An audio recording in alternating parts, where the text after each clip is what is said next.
આવી જાઓ. આમાં મિસ્ટેક શું થઈ જોઈ કોઈએ? એમની જે સ્ટાર્ટિંગ પોઈન્ટ હતી ને એ રોંગ હતી. સ્ટાર્ટિંગ હંમેશા કોઈ બી આપણે ગિમ્બલના શોટ કોઈને આપણે બતાવતા હોય ને, પ્રેઝન્ટ કરતા હોય ને, તો પહેલાં સસ્પેન્સ હોવું જોઈએ. સસ્પેન્સ ક્યારે થાય કે જ્યારે એ દેખાય નહીં કે આ કોણ છે. એના પછી આગળ આવે તો શું થાય? પછી એનો ફેસ એન્ડ રિવીલ થાય.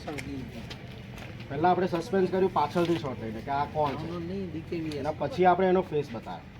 એમણે સ્ટાર્ટ જ ક્યાંથી કર્યું? ફેસથી કર્યું, પછી પાછળ આવીને છોડી દીધું. સિમ્બલ તમારી મુવમેન્ટ છે ને તમારે શું લેવી છે ને પહેલાંથી ડિસાઈડ હોવી જોઈએ કે તમે શું બતાવવા માંગો છો. હંમેશા તમે શું પ્રેઝન્ટ કરવા. ગિમ્બલ છે એટલે ગિમ્બલનો શોટ લેવો ઇમ્પોર્ટન્ટ નથી કે બસ આમ મેં કર્યું આમ કંઈ ફેરવી દીધું એટલે ગિમ્બલનો શોટ આવી ગયો સરસ. બટ ગિમ્બલ યુઝ કરવાના બી આ બધા રૂલ્સ છે કે તમે શું બતાવવા માંગો છો તમારા વિડીયોમાં. સિનેમેટિકનો મતલબ જ આ છે. આપણે ડાયરેક્ટ સ્ટાર્ટ કરીને હું આ શોટ છે સમજો કે સીધે સીધું ચાલતું હું લઈ શકત, બટ મેં એ રીતે નહીં લીધું. મેં શું કર્યું? પહેલાં બેક સાઈડથી શોટ લીધો, ધેન પછી ફેસ રિવીલ કર્યો. આપણે પિક્ચરોમાં બી જોઈએ કે તરત છે ને એન્ટ્રી કોઈની આવી રીતે ફટાક દઈને ના કરે, પહેલાં સસ્પેન્સ ક્રિએટ કરે, પછી કેરેક્ટર બતાવે. તો આપણે વેડિંગમાં બી આ જ વસ્તુ લાગુ પડે. આપણે જ્યારે પોર્ટ્રેટ લઈએ કે પ્રી વેડિંગ શૂટ કરતા હોય તો આ બધું ધ્યાનમાં રાખીને જ્યારે તમે શૂટ કરશો ને તો તમે જે આખો શોટ લીધો ને એ આખો શોટ યુઝ થશે. પછી ક્યાંથી શૂટ થાય?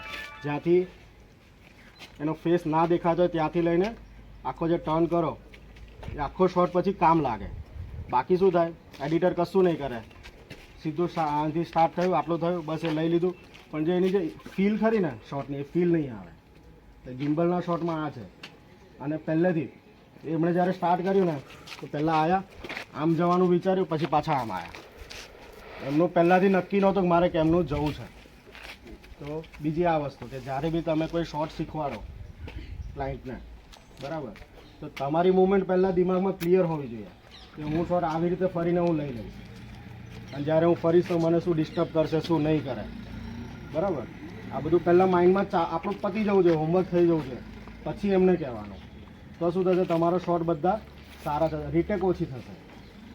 મેઇન વસ્તુ છે આમાં રીટેક ઓછી થશે કે આપણી મહેનત કાર્ડ ના પર એક દિવસમાં પ્રી વેડિંગ કરી સ્માર્ટ વર્ક કરવાનું, હાર્ડ વર્ક છે ને. 12 દિવસ રોકાણ અને 12 કપલ કાઢી photo video one day pre wedding, કારણ કે ક્લાયન્ટના બજેટ નથી હોતા અને બિચારા ખરેખર બજેટ ના હોય.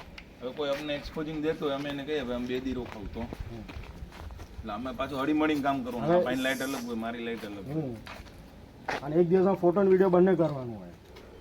બેયના દિમાગ અલગ હોય, એની ફ્રેમિંગ અલગ હોય, મારી ફ્રેમિંગ અલગ હોય, તો અમે કરી લઈએ. મારે 50 ફોટા જોઈએ અને કેયુરભાઈને 50 ક્લિપ જોઈએ, ડન. હા, અમારે છે શોર્ટ બહુ મિસ ઓછા થાય એડિટિંગમાં, એટલે શું કહેવાય વેસ્ટ ઓછું હોય અમારે શૂટમાં. તો એને લીધે શું થાય, એડિટરને વધારે ફૂટેજ મળી જાય. ઓલમોસ્ટ જેટલું શૂટ કર્યું હોય ને એમાંથી સમજી લો 99% એને કામનું હોય. રીટેક અલગ વસ્તુ છે. રીટેકમાં શું થાય કે આપણે કોઈ એક્ટરનું શૂટ નથી કરતા, આપણે નોર્મલ માણસ હોય આપણી જેમ, એ લોકોને એક્ટિંગ ના આવડે, એમને એવા એક્સપ્રેશન બધા ના આવે. અને બીજું શું, જ્યારે તમે શૂટ કરો છો ને તો તમારું ધ્યાન અહીંયા જ હોવું જોઈએ કે અંદર શું રેકોર્ડ થઈ રહ્યું છે, શું કન્ટેન્ટ આવી રહ્યું છે, એનાથી બગાસું ખવાઈ ગયું, છીક ખવાઈ ગઈ, કંઈક એના મૂવમેન્ટ, કંઈ ફેસના એક્સપ્રેશનમાં કોઈ ચેન્જીસ આવ્યા, એ તમારું ધ્યાન હોવું જોઈએ. આમાં શું થાય, તમે શોટ લઈ લીધો, સરસ આવી ગયો, તમે આમ જોઈ લીધું, હા મસ્ત, મેં ફરી લીધું, મારો કેમેરો શું કહે ઝર્ક નથી વાગ્યો, મૂવમેન્ટ મસ્ત થઈ ગઈ, ફાઇનલ.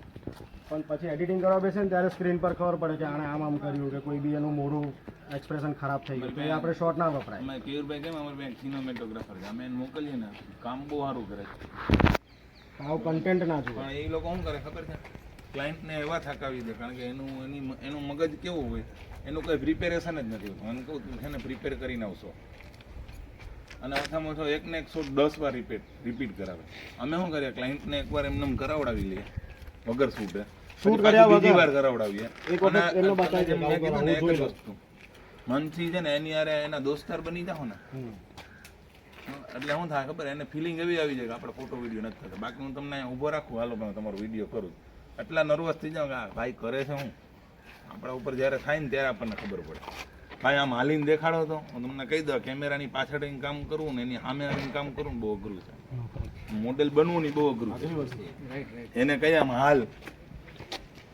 હવે બીજો એક શોટ છે ને, બહુ નોર્મલ એક શોટ છે. તમે ગિમ્બલના જે અમુક પોર્ટ્રેટના શોટ છે,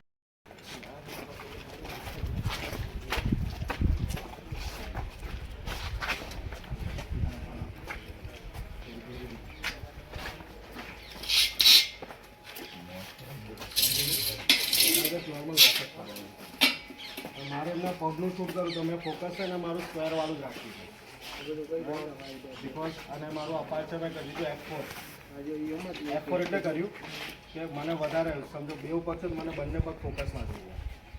હું બહુ પછી એનાથી વધારે ઓપન કરું અપાર્ચર 2.8 કે 1.8 કે એની ઉપર જાઉં તો શું થાય, મારો કેમેરો ડાઉન છે અને કોઈ એક વસ્તુ ફોકસ કરશે, બીજું કરશે તો એ શું ઝિગઝેગ થયા કરે, ફોકસ જમ્પ કરતો હોય ને એક જગ્યાએથી બીજી જગ્યાએ, તો મારો એ શોટ ખરાબ થઈ જશે.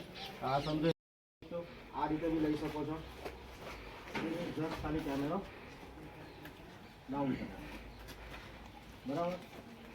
આ તમારું બની ગયું. હવે મને ખબર છે કે મારું કેટલું કમ્પોઝિશન મને અહીંયાથી મળશે, કે મારું પિક્ચર સબ જે છે એ કપ થાય નહીં. હવે મારો હાથ બેસી ગયો એટલે હું ખાલી આમ કંઈ ફેરવીશ તો મારું સબ્જેક્ટ મારી ફ્રેમમાંથી નહીં મળે. એ આપણા કાંડા સાથે છે ને મેં એસિંક થઈ ગયા છે. આજે તમારા હાથની મૂવમેન્ટ છે ને એ જ મેઇન છે. આ તમારું પરફેક્ટ ચાલશે ને તો તમારા શોર્ટ છે ને કોઈ દિવસ બગડે નહીં. આપણે ખાલી વોકિંગનો એક શોટ લઈએ તો વોકિંગનો શોટ બી છે ને હું આખો રાઉન્ડ લઈશ, બટ મારું સબ્જેક્ટ જે છે એ સેન્ટરમાંથી હલવું ના થાય.